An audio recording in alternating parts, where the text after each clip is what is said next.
Welcome back to my channel. If you are new to my channel, welcome. My name is Candace and I am a Hatha yoga teacher here to help you define your yoga journey.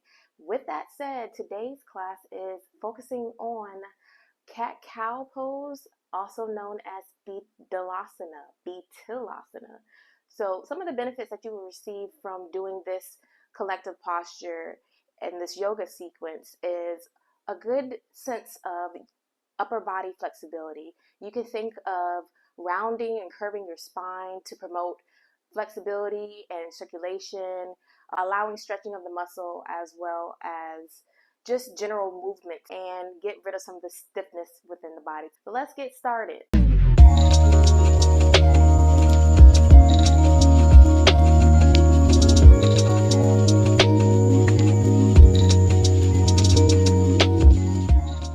Some of the requirements for this pose actually is little to none. If you have the capability of being on all fours, on your hands and your knees in this posture, tabletop is a great way to get started in this pose.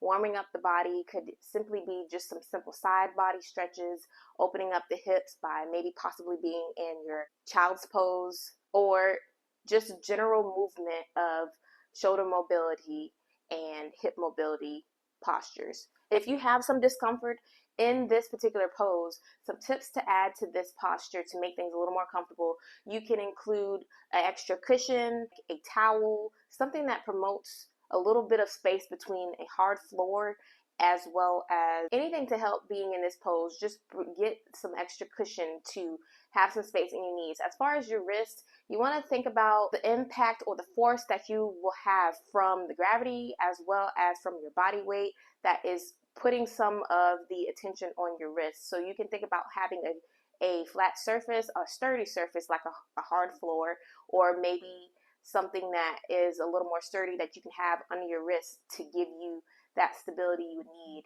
so that that positive reinforcement can allow you to have an idea of when it's becoming a little uncomfortable for you to get started. All you'll need is something where you can come on your hands and knees. So we are coming to the top of the mat here, coming on all fours. You want to bring your body awareness to your hands and to your knees. We tend to neglect our hands at times, and you want to think about the placement of your shoulders stacked over your wrists and how your hands are spread across the mat. In this posture, you want to look at your fingertips and notice if they're kind of curved. Notice if they're the arch of your palms. You may feel a little space between your hands. You may feel some tightness. You can do a little hand movement, squeezing, awakening the ligaments and the muscles in your hands before you get started in this posture.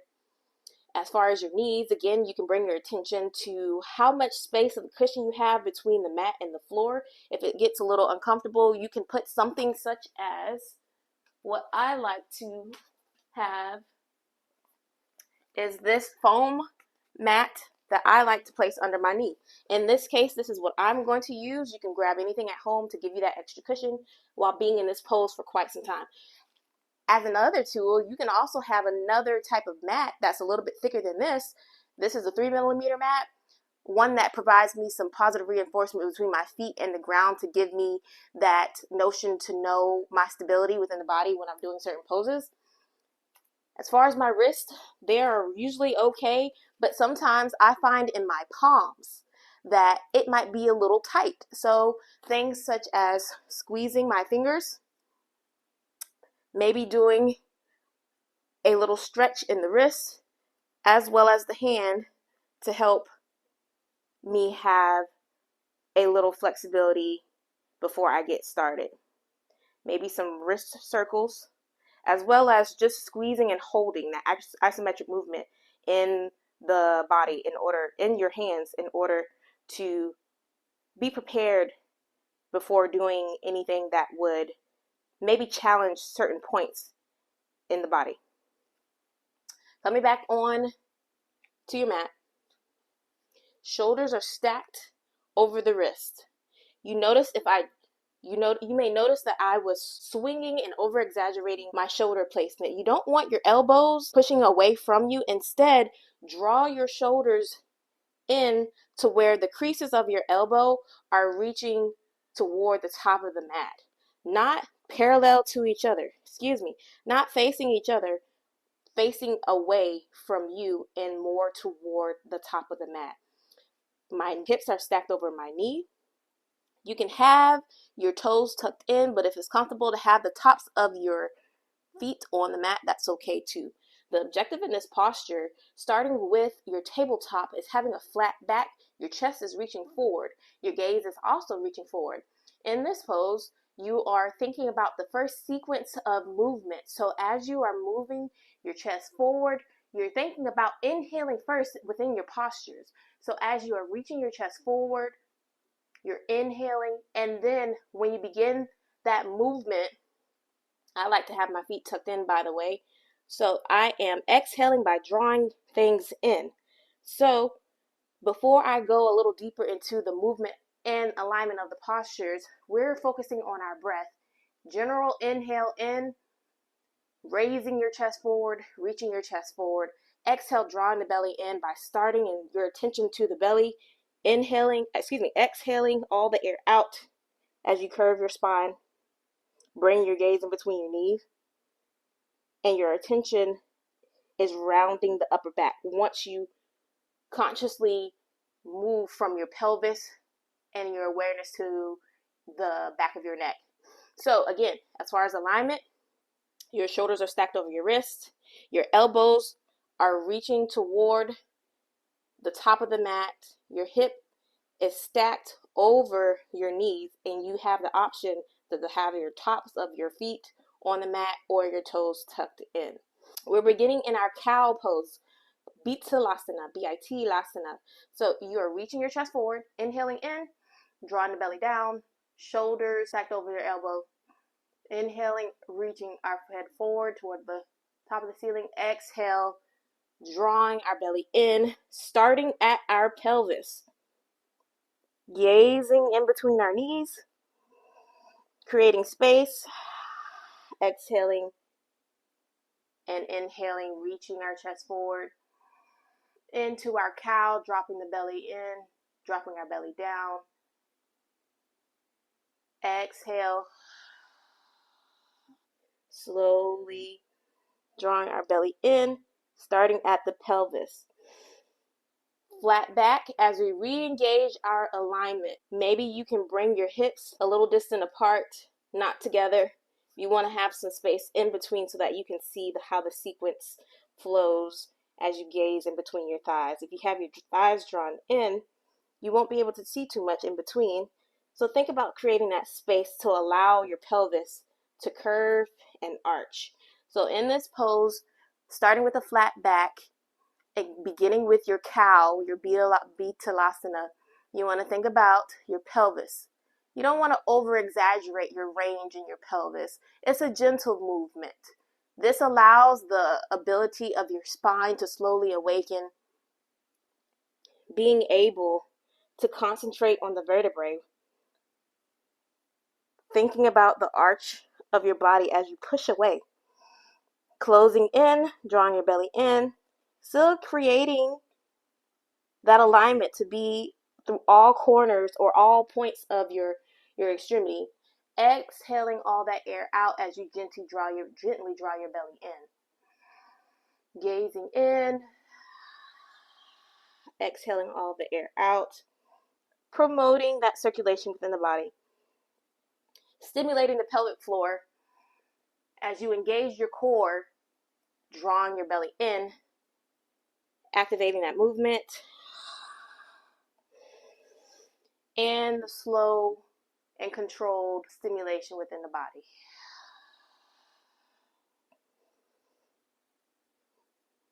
Inhale, reaching forward. Exhale, drawing the belly in, starting at your pelvis.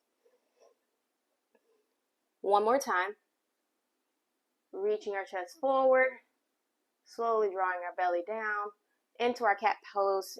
Exhale, rounding at your pelvis first, slowly one vertebrae at a time as you push into your shoulders and through your arms, gazing in between your thighs. Exhale back to neutral. This, if you notice, in the sense of Hatha Yoga, which is what I teach, you're doing these postures to incorporate your breath to allow you to find a sense of awareness within the body in order for you to know what's happening in space, the proprioception within the body, connecting the mind, connecting the body, your awareness, which is the key and the message, the stimulations, the neural synapses within the body, to bring that awareness within so that you can be a little more conscious of your body movement, mindfulness essentially within the body. So we are actually now going to incorporate a short sequence within this pose through our sun salutation as an option for replacing the vinyasa, which could be the downward dog and the upward dog, starting with our child's pose and then working a small sequence into your Bidalasana. Let's get started. Okay, back into this pose. We are going to start in child's pose. You want to have your tabletop. Your shoulders are stacked over your wrist. Your hips are about the same length as your wrist. You want to have your toes drawn in, your big toes touching each other, maybe even your heels. Actually, if you need to, sometimes we have to be a little bit considerate of our full body scale, so you can draw your belly in to promote that, to create space, but also within the hips. So at this point, you want to shift your hips down toward your heel, maybe opening up a little bit further outside of the mat if it's a little easier for you. Still having the core engaged, shifting your hips down toward your heel. At this point, you're now going to reach forward by extending your fingertips toward the top of the mat. Still, your core is engaged. At this point, you want to lower your chest to the floor as best as possible. Maybe raising forward to create a little room for you to have a inhale. Exhale, lower your chest to the floor. Maybe resting your head onto the mat, your forehead onto the mat, and taking a moment here to breathe.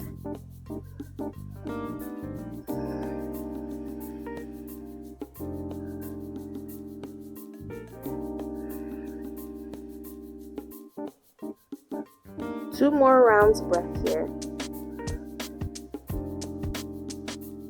Exhale, reaching forward back toward the top of the mat into your tabletop. At this point, you're going to shift onto your left knee, bringing your right foot forward, maybe grasping the calf to help you guide your foot in between your hands. And then you're going to tuck your left toe in to help reach into a low lunge to simply bring your left foot to meet the right.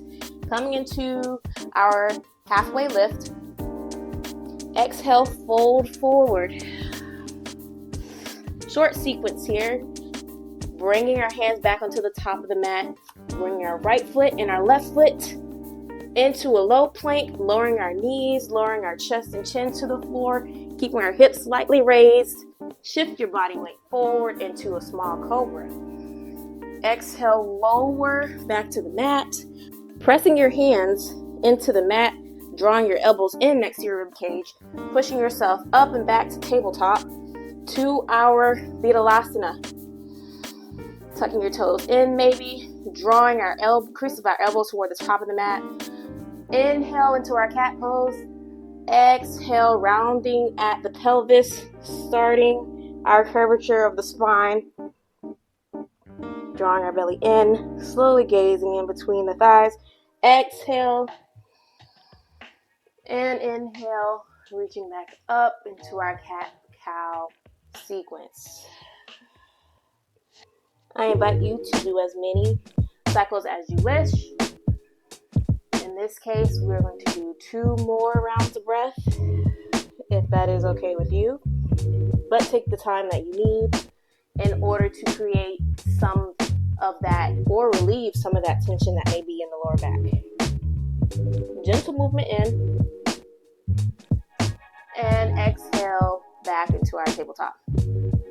At this point, you want to shift back into your child's pose. And we are going to extend our fingertips toward the top of the mat. Exhaling our chest to the floor.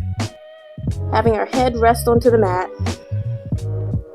Taking a moment here to either keep your arms activated as you stretch your hands toward the top of the mat or pressing your fingertips in the mat, or you can just rest your forearms for a moment of relaxation.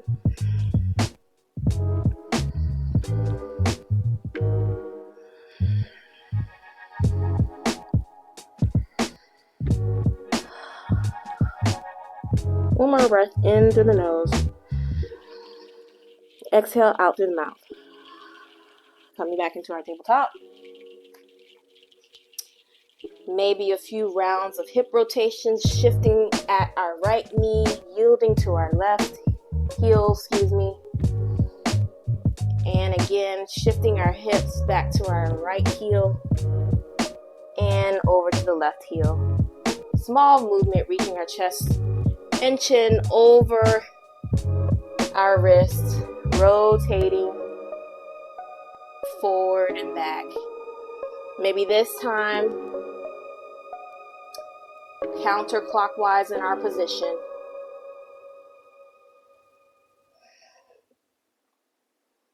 And coming back into our tabletop. And then slowly coming into a seated position, your Sukhasana, or whatever feels comfortable to you. To just be in stillness and promote clarity within the mind as you notice maybe how you began your practice in your Bidalasana, your cat-cow sequence, or maybe just having a quick feel-good movement before you start your day. Coming into a state of relaxation and gratitude, you can do this posture or you can do these yoga poses to help you promote more flexibility within the spine, strengthening your upper body, maybe a little strengthening in the wrist, but as well as a different source of body awareness that you may or may not have taken into account by doing this type of yoga sequence. So that is all for today. If you found this helpful, make sure you click the like button or subscribe to my channel as we work on more yoga asanas together. Again, this yoga channel is here to help you define your yoga journey. So we will be discussing any and everything within this channel to help you define what works best for you. With that being said, I look forward to seeing you again, and thank you for watching.